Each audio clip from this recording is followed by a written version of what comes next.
It is incredibly reckless, Alex. It is dangerous. She is encouraging violence against my colleague, and not just Alexandria Ocasio-Cortez, but you've heard the reference to the jihadist squad. We know that this is what she has continued to do, is focus on drumming up violence against her own colleagues. And it is Kevin McCarthy and the Republicans that have done absolutely nothing about it.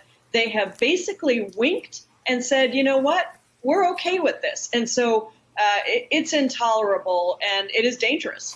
Yes. And how do you stop this? You've said it's dangerous. She may incite violence against your specific colleagues that she's referring to, if not others. How do you stop this?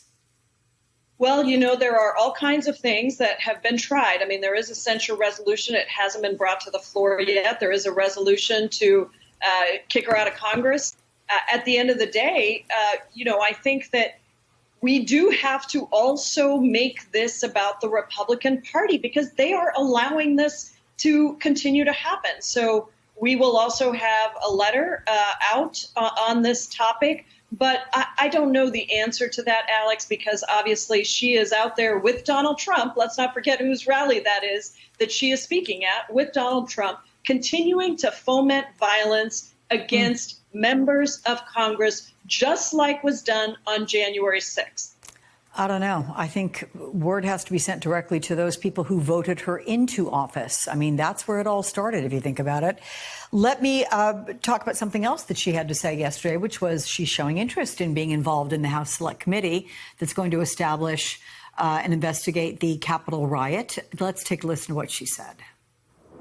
Look, there are questions that need to be answered. There are things. You can ask questions about anything. Would you like to serve on the committee? Would you like to be on the committee? Sure, she should put me on the committee. That would be great, you know. And you would show up and ask questions? And absolutely. Of course I would.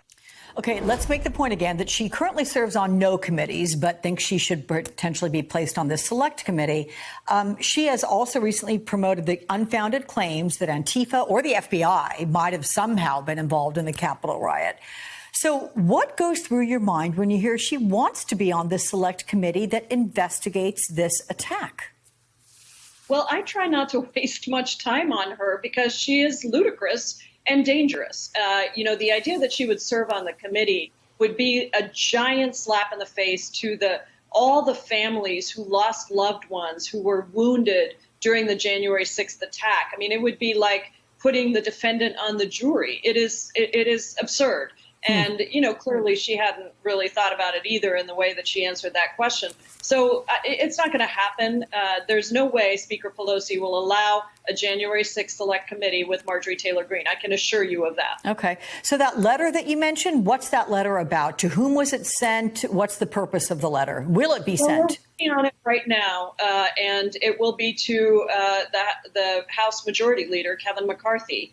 And it will clearly lay out a number of things that Marjorie Taylor Greene has done that puts our members, many of them, if not all of them, Progressive Caucus members, into grave danger.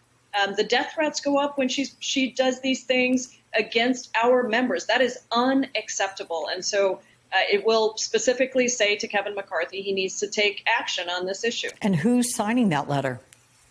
Well, you'll see. We'll get it out, and I promise I'll come back and talk to you about it.